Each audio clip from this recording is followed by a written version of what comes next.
Jujutsu Kaisen is over. My Hero Academia is wrapping up. Demon Slayer is done. And every anime fan right now is asking this, what's the manga that steps up and becomes the new big thing in Shonen Jump? And I'm here to tell you, it's already here. It's been here since 2023. It has sold over 3 million copies. The creators of Naruto and My Hero Academia have personally given it their stamp of approval. And its anime adaptations was coming very, very soon. I'm talking about Kagurabachi. And if you're not reading it, you are sleeping. What's good, everyone? Welcome back. This is the channel where we bring you nothing but positivity and about anime and manga. And today, we're going deep on Kagurabachi, what it is, why the anime community is losing their minds over it, and why I genuinely believe this is the series that fills the JJK-shaped hole. In all of our hearts, we're talking story, power system, anime. Okay, so first, what even is Kagurabachi? Because some of you might be hearing this name for the very first time.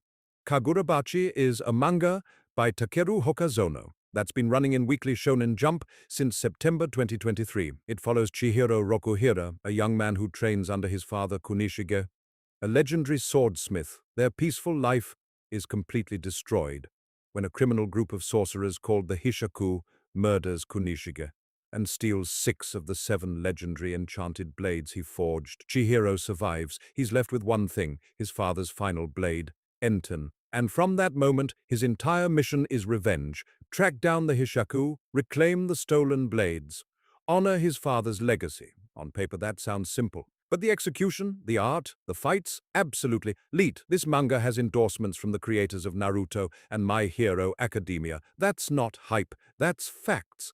By October 2025, the manga had already sold over 3 million copies and won the 10th Next Manga Award in the print category. No anime yet, just the manga. Now let's talk about what makes Kagurabachi stand apart from everything else, the power system. Because this is where the manga gets really interesting. In the world of Kagurabachi, sorcerers exist. They channel something called spirit energy, basically a life force that lives inside every person. Most sorcerers use this energy to create objects or effects outside their body. Think of it like projecting your power outward. But the enchanted blades, they do something completely different. The blades intensify the spirit energy within a person to such an extent that it can no longer be contained within the human body. Instead, it materializes into different forms depending on the blade. Every blade has its own visual motif: dragons, birds, insects, flowers, goldfish, geisha. And these aren't just aesthetic, they represent the soul of the wielder. Chihiro's blade Enten, its motif is goldfish. 2 goldfish, one black, one red. Each color unlocks a different attack. Black releases a long-range slash of pure concentrated spirit energy. It is devastating. But here's the twist. When you form a lifelong contract with an... So here's the real question. Can Kagurabachi actually fill the gap that JJK leaves behind? Think about what made Jujutsu Kaisen special, say, in the early days. A cool protagonist with a dark power he doesn't fully understand, a world built on sorcery and hidden societies, brutal, fast-paced fights, a revenge and legacy storyline underneath everything, and a power system that rewarded paying attention. Kagurabachi has all of that. Chihiro is already one of the most compelling new protagonists in Shonen Jump. He's stoic, he's skilled, he's driven by grief. But despite everything, and despite all that pain and anger, he avoids harming innocents. That moral compass, that's what separates great shonen protagonists from forgettable ones. The world building is layered. Chihiro's journey takes him through the dark underbelly of sorcery and organized crime, facing ruthless arms dealers, powerful criminal clans, underground auctions. This isn't your standard go-to-school, make friends, fight a villain setup. It feels grounded, it feels dangerous from Chapter 1, and Shonen Jump knows it. They are positioning Kagurabachi as their next flagship series, because with JJK ending, MHA ending, the magazine needs a new giant, and everything points to Kagurabachi being that giant.